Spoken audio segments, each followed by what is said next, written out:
No one's got everything, but the street does have everything. I'm gonna take you on a tour of New York City's Diamond District like you've never seen it before. Jack's on the street, man. Tracks NYC is the best. Everyone has everything. They'll have to just stand out some way, somehow. Past the showcases, past the sidewalk hustle, straight into the engine room of how this world actually works. I mean, I always find a way to make the headlines with the jewelry shit. GIA made it to the mecca of the jewelry industry. Somebody found this in the ground. We're telling the story of how a single block was built by Jewish immigrants who escaped war and persecution. It's not something you see every day. And rebuilt their lives and an entire industry one stone at a time. Oh, Jack Reese. Full generation of the diamond business, 80, 90 years. Belly of the beast continues. Who transformed the survival into a global powerhouse. There's not a door you can't knock on, right, Martin? They got all that still defines the market today. It's a secret. This is not something we... What is this thing? And now we're showing you where it's going next. The forces reshaping it, the mega players who have controlled the flow of money, power, and diamonds for half a century. This is the Diamond District, unfiltered and finally revealed from the inside. 11 in the morning in the Diamond District. We're gonna go on a serious Diamond District adventure with someone who's been in business for over 50 years. Set the price of every diamond for the past half century. The belly of the beast. He's shooting me, I'm shooting him, and we throw, we just kill him. This is Martin Rappaport. He's single-handedly responsible for the prices of diamonds around the world. In 1978, published the first diamond price list with RapNet. It's the world's largest online diamond trading network with access to 1.6 million diamonds worth over $7 billion. He's co-founder of the Kimberly Process, locking complete. He didn't just enter the diamond business, he transformed it entirely. A diamond legend. Someone who's been pricing every diamond that's been purchased for the past 50 years.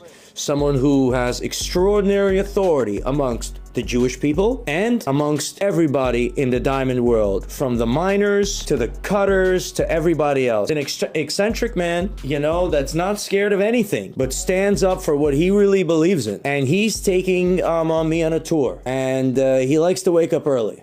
We're still doing the Diamond District tour. I got one important client that's in fashion, big guy in fashion. Work with Louis Vuitton and God knows who else. And he's putting diamonds on clothing. Right now. You'll see. Are you happy with it? I'm very happy with it. All right. Well, where's the jacket that it's going to be on? It's in Italy. I'm actually going to Italy on Friday. It's just spikes. Hardware. I have a brand, and we're going to put these on some jackets. They're going to attach, so there's this screw back. Put one in my boot earlier. So he sourced these pieces himself. We sourced these pieces. And then we iced them out for you. Where did you get these things from? Somewhere in Italy, or? Yes, I get the hardware made in Italy. Now you have to wear short pants, so they stick out. I mean, he could put that in a lot of places, but that really lights it up. It just, like, you know, it turns into something else. This shit's crazy. It's just one. And it's cool because, like, it's modular. I could put it on a jacket, I could put it on a chain, I could put it on shoes. So how are you gonna premiere this? We're doing a showroom during Paris Fashion Week. Right. In the neighborhood called Le Barret. Right. It's like kind of like the Soho of Paris. And we're premiering our collection during Paris Fashion Week. This stuff is like obviously not for our ready-to-wear. Right. For our couture, which is like all made to order. A lot of our pieces are extremely handmade, hand-sewn. We have leather that's being like tattooed by like a person. We do everything is very meticulous and handmade. Where are you doing the manufacturing? In Vicenza. It's this little town about 40 minutes north of Venice, Italy. The Vicenza show is the biggest gold show there. Oh, no way. Yeah. I mean, there's a lot of jewelry makers. Yeah. Gold. A lot of gold jewelry makers out in Vicenza. Very high quality. Our factory deals with, like they were telling us that there's a lot of jewelry and gold here. But it is a beautiful part of town. And it's only 40 minutes from Venice. I was going to say, so from there we went to Venice to eat in a kosher restaurant. Yeah. They have the Venice, the show is a major show. Does it still happen? Yeah, it's still there. You guys still go? I haven't been there in a while. I think the last time is when I went with you, Meg. Yeah, I don't know. I mean, Thailand knocked them awful out, but now with tariffs, it's a whole new world. Tariffs is going to have a big impact on you too, I'm sure. It already has, to be honest with you. I mean, it sucks because our stuff is already expensive, but like the tariffs make it hard, make the shit more expensive for the American consumer, you know? Like, hard to absorb. Yeah. Well, but a lot of rich people travel, so What They travel. Italy to the Yeah. U.S. now?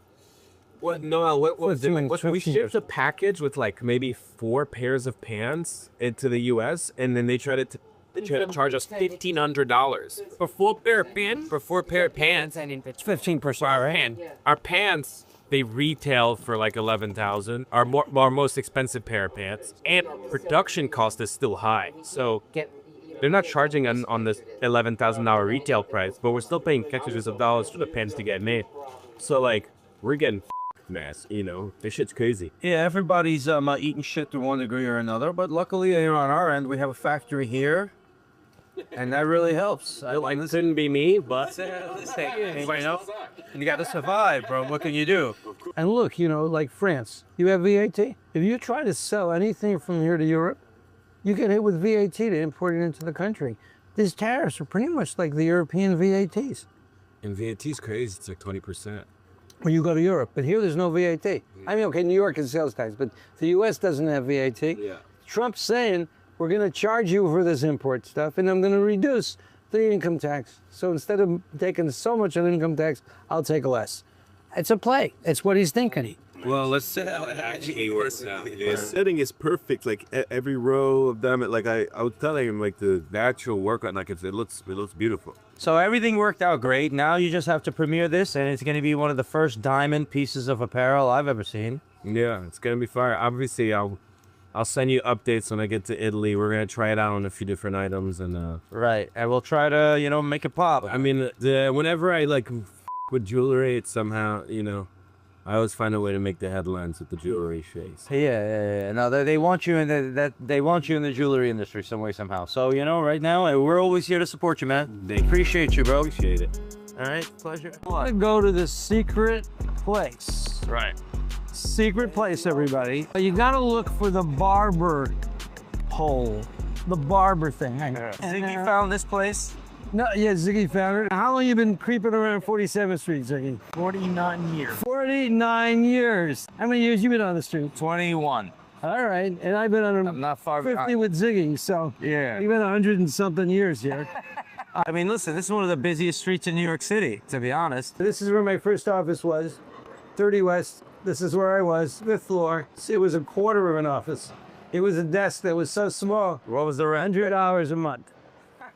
That's how we started, man. The first thing was meeting up with Martin. He's vlogging on his phone. I turned that shit off. He was like, whose phone are you turning off? He looked at me. I'm like, oh, I'm sorry, bro. I don't know how much content he has and with who since the 70s, I think. Taking us to a spot, a little dive in for shakshuka in the Diamond District. What's that? What's that? What's that? It's the barbershop. You see the barber thing, man? Now, if you don't know the barber thing, you're never going to get there, guys. Find some coins, right? Right. And ho.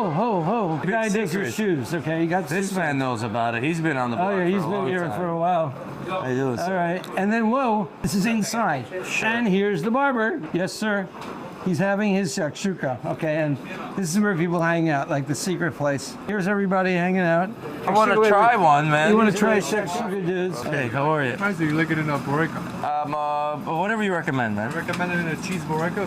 Whatever you say. There he goes. 3? All right, I'll take all 3. Whatever. Someone's gonna have it. Who wants a shakshuka? I got 3 of them. Busy. Let me show you this over here. Yeah, well, listen, I could. And then you will go eat something. Hang on. But first, let's go over here for a second. We gotta sit down somewhere. Yeah, Man sit down. takes me to go get shakshuka, and then he's like, nah, it's you a gotta look at secret. this. Well, Wait. I want to try the shakshuka. Oh, so why don't we go to your office? Now, let's go to my office or the park on 46th Street. No, let's go to the office. Let's go to your office. right, 'cause we let's can't go. do the street. And here is the Trax domain. We pull And over, go over here. We're gonna have to team. So you know, take you this. share it. You have one to share. This big secret shakshuka that Martin saw. I think we built it up too much. You built it up too much? Is that what happened? Yeah, actually, it's gonna taste like garbage. Gotcha. I need a knife. No, it's nice. It's It is good. what it It's is. a great look, breakfast. You know, What do it you is mean? what it is. It's the president once said, it is what it is. And The shakshuka is great. it's all right. So what makes 47th Street the street? What drives all this? Well, obviously, it's a concentration of 3 important things. First of all, product. There's more product in 47th Street than anywhere else in the United States. 2, money. If I show you something here that's below the market price by 5-10%, someone's going to gobble it up like a fish. and third of all, expertise. They know how to take those gems and take those metals and then make something out of it. So 47th Street has all those abilities. In the early decades of the 20th century, New York City's diamond trade was little more than a scattered collection of cutters, brokers, and small-time dealers spread across Manhattan. As Jewish refugees fled Nazi-occupied Europe, many carried with them the most portable form of wealth they owned, diamonds. Stones that were sewn into jackets, hidden in luggage, or tucked away in the seams of their clothing. But even more valuable than the gems were the skills that they brought. Generations of cutting, dealing, and craftsmanship perfected in Antwerp and Amsterdam. When these refugees first arrived in New York, they didn't immediately settle on 47th Street. In the 1920s and 30s, many worked out of Canal Street. But as more refugees arrived after the war, space tightened, rents climbed, and the need for a centralized, safer, and more professional hub became impossible to ignore. The newly built office towers around 47th Street had small, affordable spaces, perfect for cutters, setters, and dealers who traveled light. The block became a chain reaction of craft and commerce. Word spread, if you want diamonds in New York, you go to 47th Street. No one's got everything, but the street does have everything. Imagine, 1970 or not even like in the 1960s, 50s, and you need a diamond. You don't even know anything. You can't look anything up on the internet. You have to go to the New York Public Library. No library. Connections. Everybody had an uncle who had a cousin, many of whom were Jewish, refugees after the war. Right. Certainly in the 1950s, the community of the Jewish people came and built 47th Street. This used to be on Canal Street. The origins of the diamond industry in New York was on Canal Street in the 1930s and 40s. Wow. I actually started by selling in Canal Street. I picked up from 47th Street, went down to Canal Street shops and sold in the booths over there. Yeah. One thing led to another. The other, and just being opportunistic. Yeah, that's the way it goes. I think we have a first stop. What's our first stop? The real Diamond District was really viewed by Jack Reese. Belly of the beast continues. Here's where we're gonna cut the stones. Jack Reese, one of the real founders of the Diamond District. These are people that have been cutting stones for generations, going back to the Jewish people when the temple was destroyed. I don't know, and you have to grab your gems and run for your life. This is why we're working in the gem field, or we're working in this. When you have to pick up your life and move on, and you could take a couple of gems and take them with you. If you have a crazy shop or a crazy business in ancient Babylon where you own the biggest factory, and then all of a sudden Nebuchadnezzar's reign is being threatened or whatever, what you're gonna do? You're gonna pick up that factory, or you're gonna pick up all that stuff and get going? No, you're gonna have to start from scratch unless you got some gems you could carry. And this has really been going on for a couple of thousand years, and the Jewish people running around from one place to another pick up the habit of working with stones. High value, small piece, and keep it moving. And this is a glimpse into that heritage of people that are working hard. They're really, really good people at Jack Reese. A lot of people are gonna be tempted to treat them, by how they look. And you're gonna see that in the comments. Hating on Jews right now with all the shit that's going on in the world is real popular, real easy. Different people have a different go. I remember after 9/11, it was Muslims. Just because of the way you look, you get treated like shit. If you have your eyes open, you have to see things for what they are and how they are. You are entering a heritage of people that is working hard. Oh, look at this. This is like ancient Rome, like I'm back in Italy. Yeah. It's nice. Come on in, come on in. Which way? What's going on? We're cutting stones in New York City, the Reese family. From the beginning. From 80, 90 years. Come on in, please. Not a lot of people get to see this. These are the boys that are cutting the stones, and they're here in New York. Yep. Polly! We've got some rough cut diamonds right here. These are diamonds in the rough. They're rough, like out of the ground, baby. They're straight out of the ground. Well, they don't look like this out of the ground, do they? Yeah. Exactly like this. No way. Yes, sir. This is rough as it comes out of the ground. As it comes out of the You're putting it, you're crushing, you're switching, you're speckling, you're slapping, you're pulling stuff out. This is as it comes out of the ground. Oh, okay, cool. So, this isn't a really commercial grade because it's off color, but it looks like you could get something nice out of it. Definitely. This stuff is worth money. And this is how many carats here? 6 carat plus. So you lose 70% of the weight.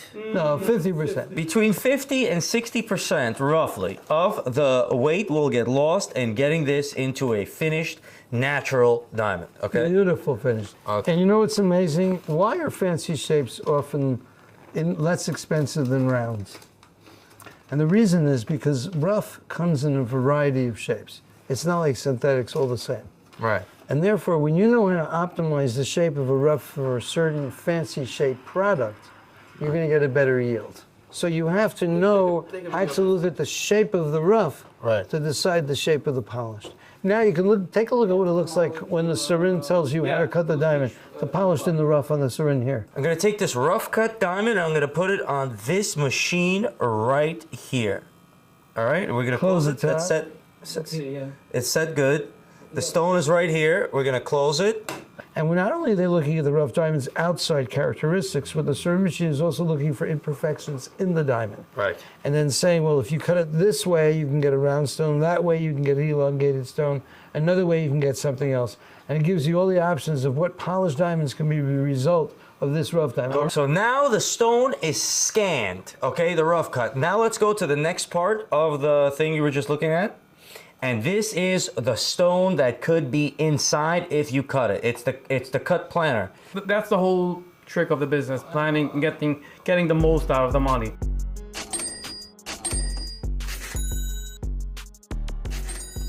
Come up with something, you know? It's gonna keep Ziggy's pockets inside out. Once you plan it, you print it, and then you have somebody who has years and years of experience cut it. So what's the plan for this stone? Does he know already? Oh, it's right here? This is the plan. Right, and you're measuring this little by little. When I cut more and more, I should be able to know where I am. Very precise work, years of experience required. Not something you're gonna get into overnight. It's not a barbershop. This ain't shakshuka, baby. This ain't she has a line. And these stones eventually get, after all this, they get GIA? Everything goes to the GIA. You get the rough, you put it in the sarin, you figure out what you want to get out of it, you cut it, cleave it, polish it, and then sand it. Yep. What's the most interesting stone you cut? Tell us. Say it out. Say what you cut. I had the 112 carat cushion. And how long did it take to cut? I have one 250 carat pear shape, old, to make it excellent. Pear. Took a long time. Right. A month, a year? No. I think about a month to work. Yeah. Right. This stone is not going to be rectangular. You see, it's a perfect octagon. So what is that going to turn into? Probably 2 round stones, I would say. Yeah. So out of this, we're going to sit here and get 2 brilliant cuts that would be roughly 1 carat each. No. Yes? No? Less? More? Maybe much bigger. How much is it though? 1.5? No. 2? Wait. 2 stones, 2 carats each? No, there'll be different sizes. One will be bigger, one will be smaller. Oh, that's 13 carat rough. Okay, listen, I'm sleeping. I'm sleeping. 2-3 carats for sure. I got he made me wake up early. It's all right, you gotta get some big boys out of there. All right. One of the only factories in New York City still cutting diamonds. From rough to polish. Everything else is being cut in Botswana or in different countries or in India. I guess 98% has been cut. 92%, I guess. 92% is cut in India. Yeah, it's so very nice to have this in the Diamond District because it makes it a real place. So you guys are really holding. We're still holding the manufacturing. Holding manufacturing, and let's hope that it's going to come back and it's going to continue what used to be here, like 2,000-3,000 cutters. Enough tariffs and sure. That's it. You know, I've been in the Diamond District 21 years. I didn't even know Jack Reese existed. That's the top. They're getting the big rough stones and they're cutting them. That's where the money's at, okay? They're working with the top. You found a 50 carat diamond. You want to turn it into money. You're gonna have to go to Jack Reese. Where else are we going? So we have 2 dealers. One of them is House of Diamonds. One is RCI. And these are 2 wholesalers. I think people are making more money on 47th Street because of the memo business than anywhere else. That's the guts of 47th Street. That's where we're going now. Now, a memo, what is a memo? Memo, for the people that are just starting out, a memo is where you could take something and pay for it after you sell it. So you go over there and you say, okay, give me a memo on this ring. $35,000, go and see if you get it to your customer because you got the customer, I got the ring. How can we get together and make this happen? With a memo. In order to get a memo, you have to be a trustworthy person. I invest into making this piece of jewelry. I'll buy the materials, I'll buy the gold, and you invest into the store. And you could come to me and I'll give it to you on memo if you sell it. Bring me the money. If you don't, bring me the piece back. That's the memo. Again, Martin is taking us straight to the top of the world. I was climbing this world. I was climbing to the top from Canal Street. But the top of the world is all connected in a lot of different ways. So he's showing me the top. I'm still learning something over there. They've got the big boy pieces and the big diamonds, you know. They've got the stones, someone's got this. And we're at House of Diamonds where they've got crazy pieces. And there's the street, and then there's the upstairs. A lot of the stuff that's going on here is upstairs, above the street level. I'd say that maybe 5% of the action's on the street. Upstairs, so. All right. House of Diamonds. I think we were at their place in Vegas show. Yeah. It could be. Right. Guys, you can now start to try to understand what's going on here. Okay. All right, so you know while you're shooting, let me give you a background. Wow, those sapphires are monstrous. All right. So we're an 8th generation family business. Right, 8th generation is a lot. Our ancestors used to provide jewels, colorstone jewels to the royalty of Jaipur. And then gradually we transitioned into diamonds. And with the diamond boom, we have come to be specialists of diamonds in 3-carat plus.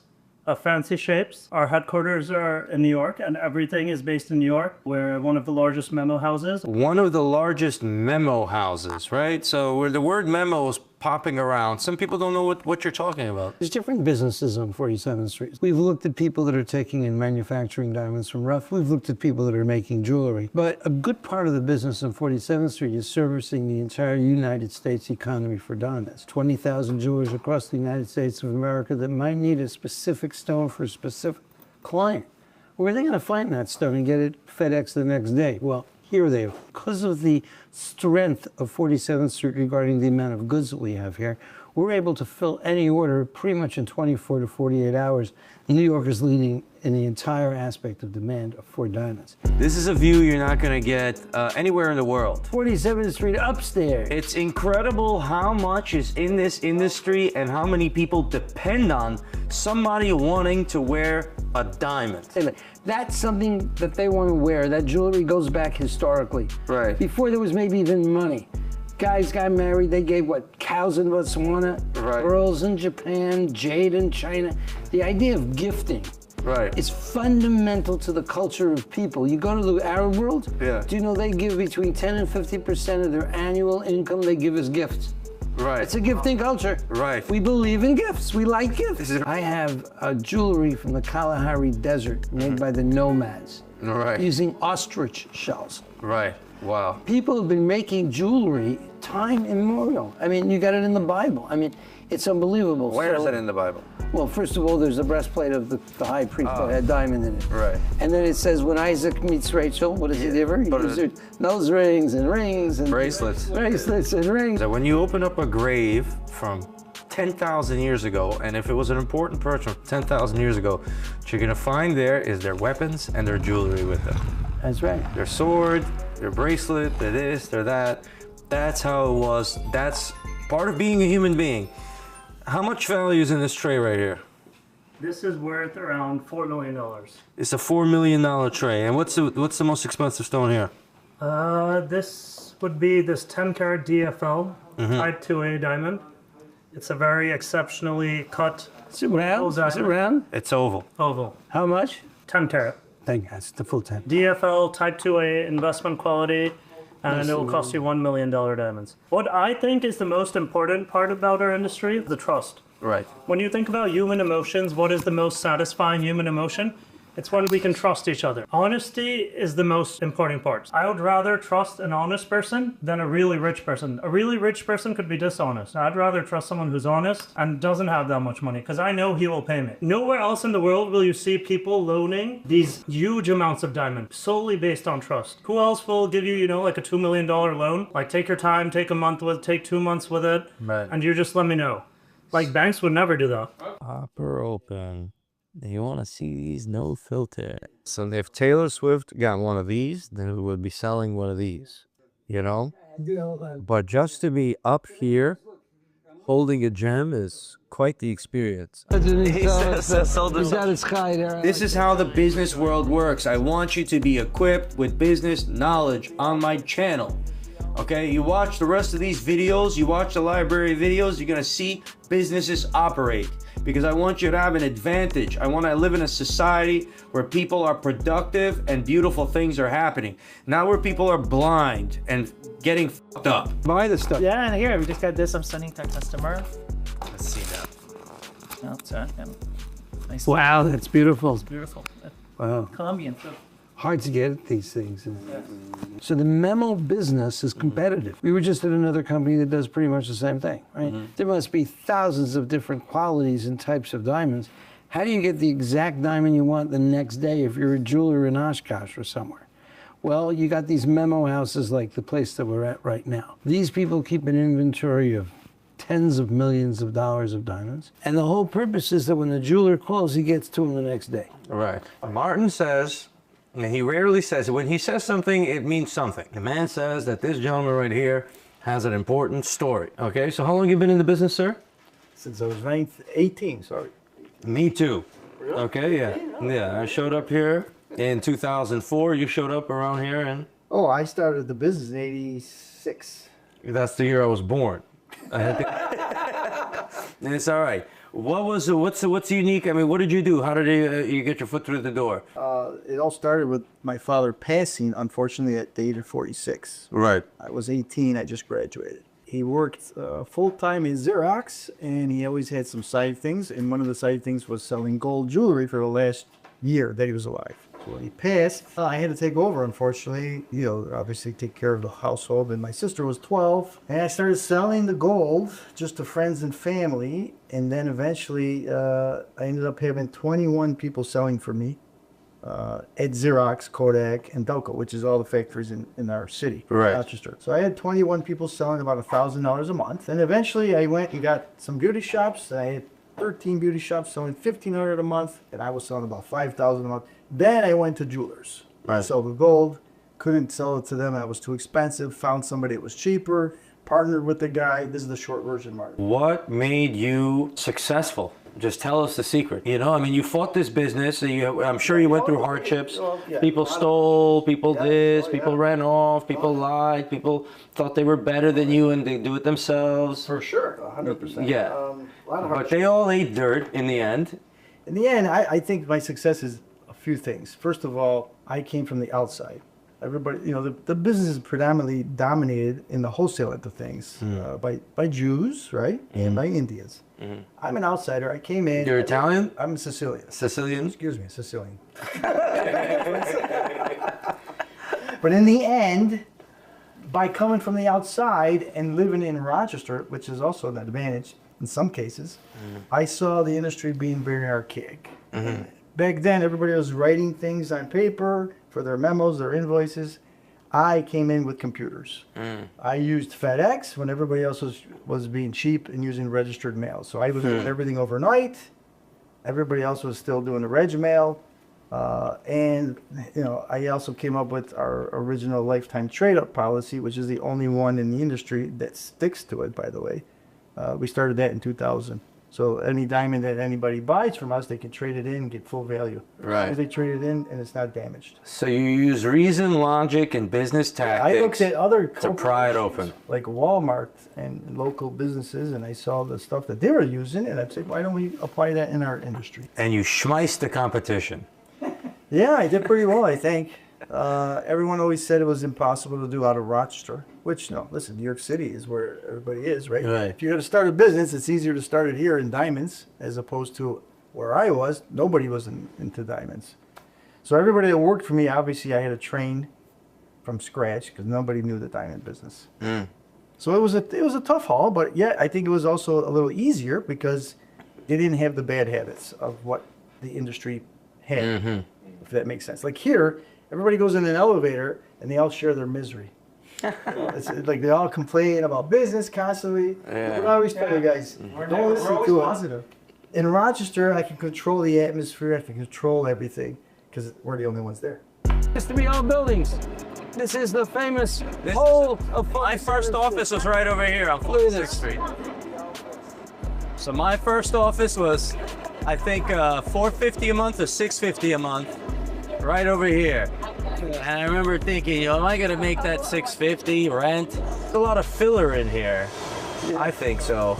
So he wants to show that he's got a lot of watches. That's his game. Yeah, everybody's got a game. Everybody's got a game. And then you have retailers, right? You know, my store, Moses' store, or whatever. People in the street level. How you doing? How you doing? How you doing? How you doing? Moses is in, or there he is. He said 21st century style of business. You know what I'm saying? With the streaming, and he's got a great operation. And the marketing is great. Watches, the Rolexes are like Jiffy Pop popcorn. Yeah. What is this, bro? Platinum. Wow, let's take Really? a look at the work. That looks a little sparkly. It's insane. Right. How much you get this for? So the client originally paid 175,000. I'm asking 90,000 for it now. Yes. Half off. This is a beautiful piece. What is it? Is it a Rolex? He would land A presidential. Then see. it's all encrusted, top quality. He buys it for one price, sells it for another. He does it over and over again. The money is coming in. So what makes it? Is it the social media presence that makes the business, or the fact that you got all these great pins? The social media most. Oh yeah, Everyone has everything over here. You know what I mean? They just stand out some way somehow. Max is the legend in it, and he paved the way for all of us. Without Max, there's no Diamond District the way. Everybody contributes something. Exactly. Yeah, but this is a different Diamond District. People don't understand. And we're exporting It's a Jewish future. culture Jewish culture. to the world. This This is a later. Yeah, look at this. Wow. Did you finish this yourself? You made this? No, I bought this from someone that made this. He knows how to buy. He So knows. he makes some money on the buy. That's where you make the money. So I heard that was one of the biggest lessons I learned in this game. I didn't buy anything for the first 3-4 years I was in the industry, and then I had a wholesaler. His name is Gilly, and he told me, he said, always remember, you make money when you buy. And ever since then, he changed my life. If you know value, and you know, but you also have to be able to sell it. Okay. My philosophy is buying $1 for 50 or 60 cents. That's right. And then I sell it for 90 cents. So everyone's happy. Everybody. Except me. But how about the regular stuff? How about like a 5-carat D flawless? Is that something you can flip or you can do with We just sold it yesterday. What did we sell? We sold a 501 fancy yellow VVS2 heart-shaped natural. It was a fancy yellow. And that's someone came to you and asked for it? Or you just had it? No, we had it. We showed it to our client. We showed it to our client. So the business brings business. Inventory brings business. But again, I sold it for under... Cheap. Exactly. This is what I do. Just sell a little low. Exactly. Can't go wrong with that. They say, Moses, they see what you buy it for, though. How can you sell it to them for such a profit? And then I tell them this. I say, if you were to find $100 on the street, would you sell it to me for $50 or no? You wouldn't, right? Because the value's in the value. Right, right. You sell it for $95 and everyone comes out happy. Yeah, yeah. You know, you get 100 for $95 and everyone leaves happy. Yeah, that's good. It's he's getting 100 for $60. Exactly. Yes. It doesn't matter what You sell it for 90. Right? All right, well, listen. It's good to see him here. Good to see the real street. This is a real street, baby. This is the street. There's tracks on the street. You guys, this. Wow. This You got tracks on the street, man. He hangs out here. And he just has friends for everyone. I mean, all kinds of people. Tracks in my sea is the best, brother. Thank you, bro. Yes, sir. It's For us both. the tracks in here, man. We're going in here? Let's get inside this building in here, man. GIA. But they're not, you know, I gotta wait and see what this guy is gonna We made it to the mecca of the jewelry industry. GIA. We're all gonna schmooze with him. We're just gonna hang out. That's right. We're shooting the breeze. Well, Martin started his pricing business in 1978. I started GIA in 1977. And I said there were 90 people then. Today, there are about 3,300 around the world. And at that time, I did everything. I mean, that's what we did. So Richard Lidicote hired me, who created the diamond grading system in the mid-40s. This Lidicote, he was a Renaissance man, wrote almost all the textbooks and all of the material. And then when I left California, I came and worked for Bob Crowningshield. And Lidicote called him the greatest gemologist in GIA's history, which is probably still the case. So I learned a lot. Essentially, I was with the two maestros for decades. So I was in the right place at the right time, just by luck. I started the lab in California, and I think we had 9 people. How old were you at that time? 21. Wow. We used to rotate on a weekly basis that I would do the intake. Right. Anyone came, would take in their stone and give them a receipt, etc. Ultimately, also likely graded it. And one phase. But part of my responsibility in doing that too, I had to return the stone, but I had to laminate the reports, and cut the plastic off, and then give it back. And that was back in those days. And then take the check. Any special gems over your career? You're at the top of the gemology world here. People ask me that question all the time, and I'll answer it. But in a way, I don't like to answer it because I'm hoping tomorrow will surpass what I saw. Right. So I never like to miss a day of work because I'm afraid I could miss that gem, huh? Yeah. To answer your question, from an experience standpoint, this Hope Diamond, everybody, the Hope Diamond. Oh, yeah, Hope Diamond, and I hope for it every day. The Hope Diamond, ripped from an ancient Indian idol centuries ago, this cursed 45.52 carat deep blue monster has left a trail of beheadings, bankruptcies, and madness across France, England, and beyond. In 1958, jeweler Harry Winston tossed the world's most dangerous gem into a plain envelope and mailed it for $2.44 postage. Today, locked behind bulletproof glass and circled by 16 icy diamonds, it lures over 7 million souls a year, daring them to stare into its hypnotic, cursed heart. It, of course, was donated by Harry Winston to the Smithsonian. Yes, in 1960. So I ended up grading it two or three times. You graded the Hope Diamond? Yeah, so it was taken out. It was taken out. Now I know why you wear the blue suit. Yeah, that's my color. Evelyn Walsh McLean was the previous owner, and I don't remember which Cartier brothers sold it to her. By then, it already had a reputation of having bad luck. Yeah, I heard about that. And I'm not worried about it.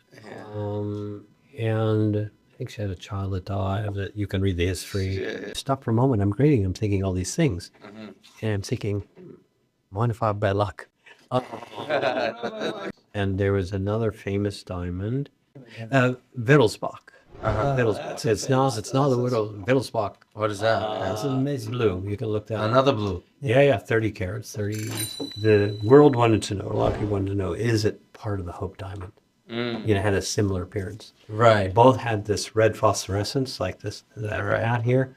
When you excited it with shortwave ultraviolet, it glowed like a Christmas red bulb. Wow. You turn the light off, it would sit there for a few minutes with this red glow. Wow. Super cool. Wow. The genius of the GIA is this three-way kind of situation that we see here. It's this trilogy, or this trinity, although I'm not sadly Christian, right, of energy here at GIA. Because one thing they do is they say, okay, we're going to teach you gemology. We're going to tell you what is a D or an E or an F, and we're going to give you all these courses. But courses without grading is useless. So what happens is not only do they teach you about a diamond, and then they take the physical diamond and they give you a report. And then you throw in the technology, the research division. Because how can you know if a diamond is synthetic? How can you know if a diamond is a D? How can you know if a diamond is treated? And so what the GIA is essentially doing is they're tying together the idea of education, grading, and research. And when you put those three things together, they all feed off of each other and create a synergistic, symbiotic relationship. And that's, I think, one of the main secrets of GIA. Since 1978, this group of people, Martin and GIA, have been transforming this diamond business to what it is today, which is pretty incredible. It's a privilege to see and privilege to participate in. Yeah. See, you're all gonna watch that here. Sticky feet, got the sticky, you're gonna shoot the stickies. You get that dust off your shoes. I should give them at the crib when friends come over. What is this thing? So what I'm going to tell you happens in 1.8 seconds. So you get an accurate diameter. We determine that it's natural. We refer or identify synthetic diamonds, color grade. All of that takes 1.8 seconds. So this does it all. This is a complicated machine. Yeah. Specialized for this industry. I mean, how many of these machines are out there? They're all ours, our design. We have about 10. Oh, okay. So you had engineers make this for you? Our team engineers. Yeah. Wow. So you had to. But this is a secret. This is not something we can show. No. So not this for sure. The finest equipment and the finest things. How many diamonds you guys grade a day in here? More than 20,000. Can produce that many. 20,000 globally. GIA grades, gems per day. That's a lot of gems, man. Produce that many. Oh, you could. They don't necessarily. Right. This is the GIA headquarters here in New York City in the GIA building. You know, the founding fathers of the jewelry, that gem industry. So there's not a lot we could show in the GIA building, but even what we've done so far is pretty awesome. What is this? Somebody gifted it to GIA? Yes. This is actually a nice carving. This is amazing. Yeah. This is amazing. This is like a museum piece. This is like something you'd see at the man. How much is the value of something like this? So the year is 1950 something, 1952. And who are these individuals? Robert Pottingshield, Bert Crashers, and Eunice Smiles. So they were, you know, They were the GIA? They were the GIA. At that time. So this is protesting. Remember I told you we were doing protesting? Right. That's the beginning. Yeah, this is a U.S. Army field unit. They used to drop out of planes in World War II. They reconverted it to test drills. Wow. And here, this is actually a little older. This is actually Richard Zittica and Crownfield. The two of them opened the lab in '49. You kept the seriousness of the business, right? Because GIA is just so serious, no nonsense, clean, immaculate, looking at the gems, nothing. Not like us in the 64 West. All right? It's like we're cartoon characters to these people. It's amazing heritage, sir. Amazing heritage. Thank you for the tour. It's incredible. Very much. So we took the Diamond District journey from the rough to the finished good. What an incredible journey it is. We've seen rough, we've seen vendors, we've seen setters, we've seen it all. Time to go. Time to go. And that's why it makes 47th Street these showcases. Okay, here's a window for rent. These things can sell for like $5,000 a month just for a little window. Yeah. You know, it's your chance to join. I don't know, man. I'm at the watches.